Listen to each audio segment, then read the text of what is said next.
Well, I am since many years Batsheva Dagan, but I was born as Isabella Rubinstein in Poland, in Lodz. Ich habe nie über Ravensbrück gehört. Und als ich Auschwitz verlassen habe, ich bin nicht bis zur Befreiung in Auschwitz gewesen, sondern bis zur Liquidierung. Auschwitz wurde liquidiert am 18. Januar und der Todesmarsch fing an am 18. Januar. Wir sind 3 Tage und 3 Nächte in tiefem Frost, minus 20, gemarschiert und wer nicht gehen konnte, wurde erschossen. Und der weiße Teppich aus Schnee war mit Blutzeichen in vielen Orten. Ich habe über Ravensbrück keine Ahnung gehabt. Ich wusste nicht, dass es so einen Ort gibt, und ich wusste nicht, dass da ein Konzentrationslager ist.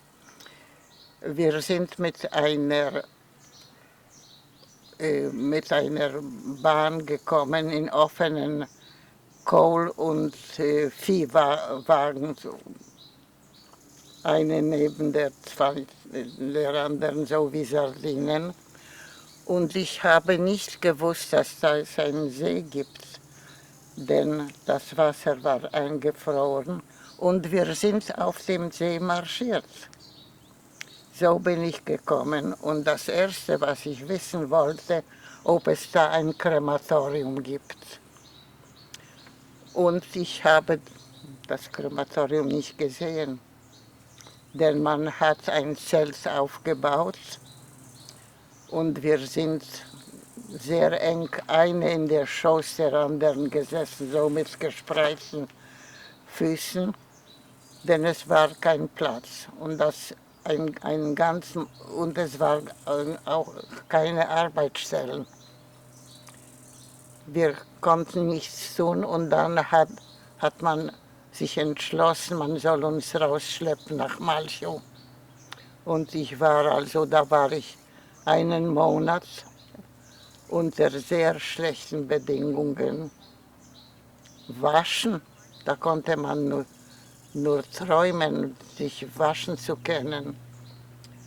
Und wir sind nach Malchow gekommen und da war die Hauptaufseherin Luise Danz. Ich hörte von euch, dass sie wollte nicht sich interviewen lassen. Sie war sehr schlecht, die Luise Danz, sie war grausam. Und wir haben in Malchow weniger Essen bekommen als in Auschwitz. Die Schnitten von Brot. Also der 10. Teil. In Auschwitz hat man bekommen ein Viertel, wenn die Vorarbeiterinnen und die Blockälteste nicht gestohlen haben in der Mitte. Aber in Malchow war das ein richtiger Hungerlager. Und über die Suppe habe ich doch ein Gedicht geschrieben. Die Suppe war Wasser für Haare waschen, denn wir haben kein warmes Wasser gehabt in Malchow. Und so wie in jedem Lager hat man und die Aufseher, die Männer, die in Auschwitz waren, in dem Kanada-Kommando, waren auch in Malchow. Die sind gekommen, die 3, das war Ludwig Hahn und Hans, wie heißt der, Wunsch. Hans Wunsch, und der 3., erinnere mich ich nicht genau nicht auf ihren Namen, auf seinen Namen. Auf jeden Fall, die waren dort und wir haben in Malchow gehört, wie einer dem anderen ins Ohr flüstert, Berlin ist in Gefahr. Und wir haben das gehört. Da haben wir uns selbstverständlich sehr gefreut. Und dann haben sie ersucht, die Häftlinge, die Militärembleme aufzutrennen. Und wir, also nicht ich, aber meine Kolleginnen, die haben die Militärembleme aufgetrennt und die sind verschwunden, die alle drei. Also dann habe ich gehört, es war ein Gericht, ja, aber die wurden, ja, also, aber die wurden nicht getötet. Nur die Irma Greise, meine Aufseherin von dem Kreuzerkommando, Brennnesselkommando. Meine erste Arbeit war, Brennnessel zu flicken und meine Hände haben geblutet, denn das war sehr schwer. Und von diesen Brennnesseln hat man Tee gemacht und für Suppe auch. Man hat das gekocht.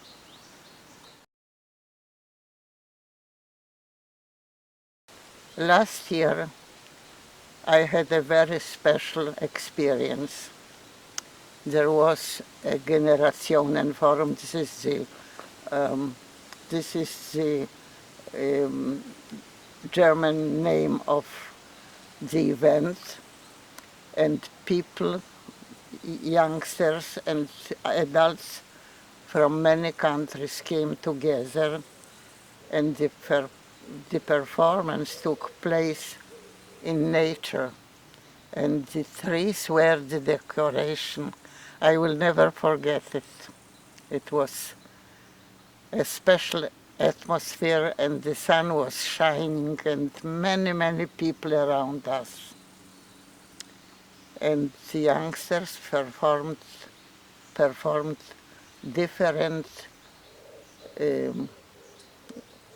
parts of what they heard from us survivors.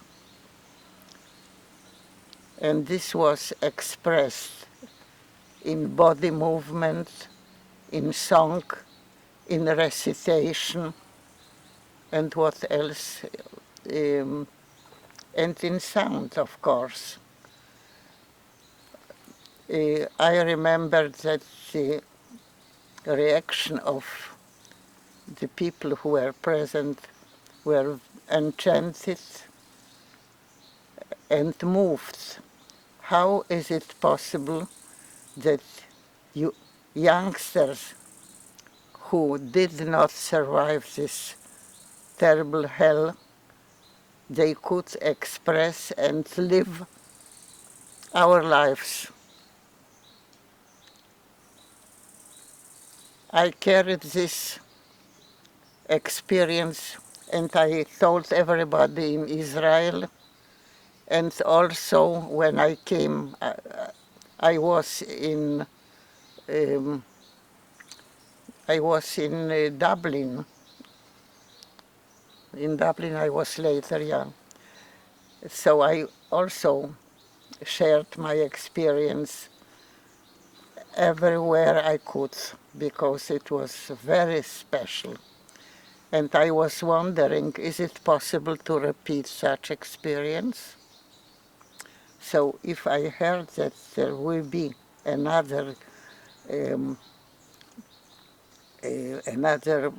meeting of people from different countries, I would like to say my first encounter with people here now, I couldn't come over my tears, because I was moved by the fact that I saw people from so many countries and so many languages.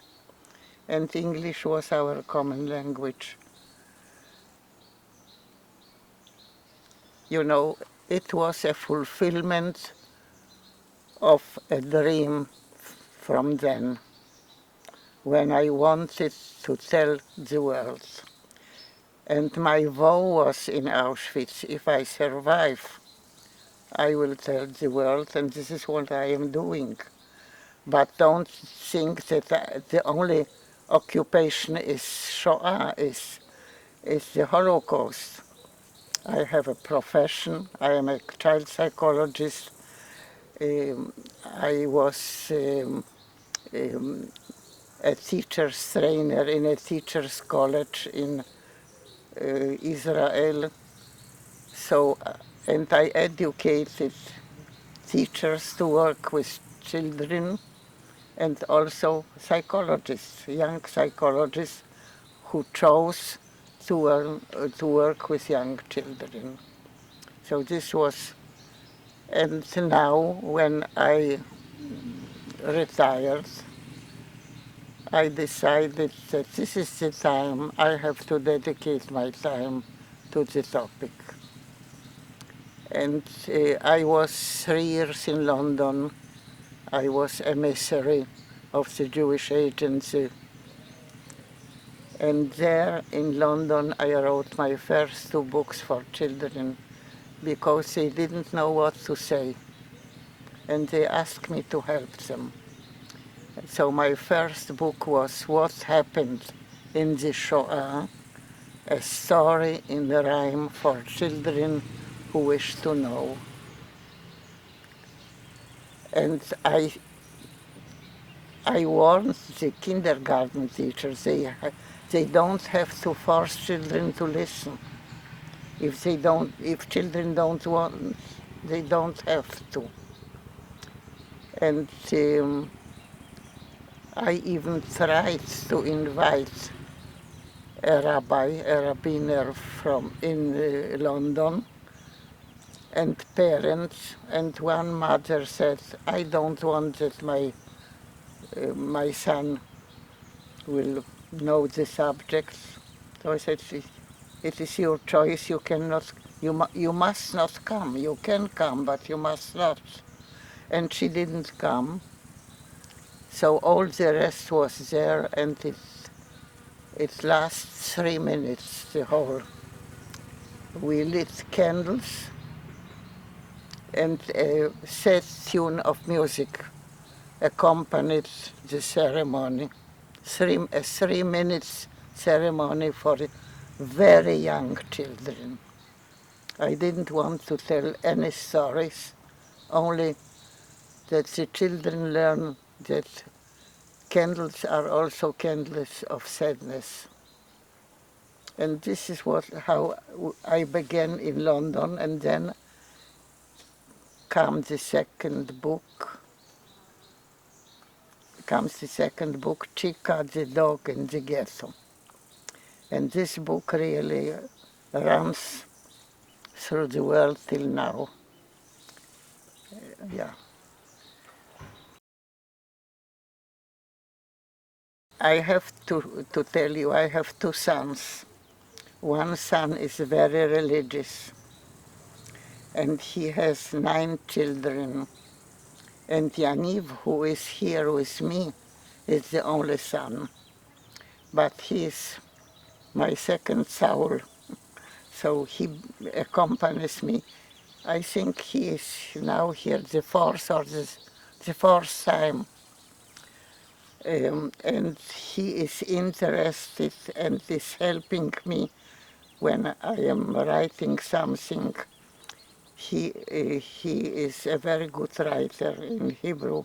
His Hebrew is, his Hebrew is Hebrew he grew up, and my Hebrew, I learned my Hebrew. It is not the same. So he was really, he was, and he is, and will be, I hope, my helper. And he became very interested in the topic. He knew my books, and My last book is, did I give you a copy of the last book? No, but I brought it, so you will get it. It is in Hebrew, but it has a German translation. And maybe that Magdeburg will publish it. And the last book is called From Here to There, um, in course of time. Ja, also in Deutsch ist es von hier nach dort im Verlauf der Zeit. And you know, I say life dictated this book, not me, because I had so many special events in life which brought up the topic that I met people, for instance, in Constanze's house. She was busy to publish a book of a little town on the way to Bialystok. And she said, I have this book in I have this book in German. So I said, show me the book. And I am turning the pages, and I find in the book a photo of myself, which was really such a discovery. And she called that man who writes that book. It was 11 o'clock in the evening, and said, Batsheva is here, and she knows your father. So everything which is impossible is possible. To me, there is no impossible. Everything is possible. What you can imagine, what you can think about, everything can be done. So this is one example, but I have many examples of this type. Well, like I was in Jerusalem, and I have a wonderful poem which I got for my birthday. And the lady, I have a friend who is also a psychologist, and she asked me to recite it in Polish, and I did it. And there was a professor from the university, and he said, I knew her, Zosia Spiegelman. And he brought me the photo next day. I have a photo of her family.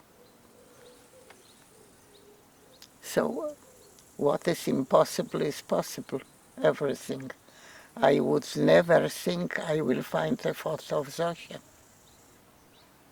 And Zosia Spiegelman was a very, very talented writer. The poem is great. I think that you can educate the whole nation on using this poem. What can one do for other people? Yeah.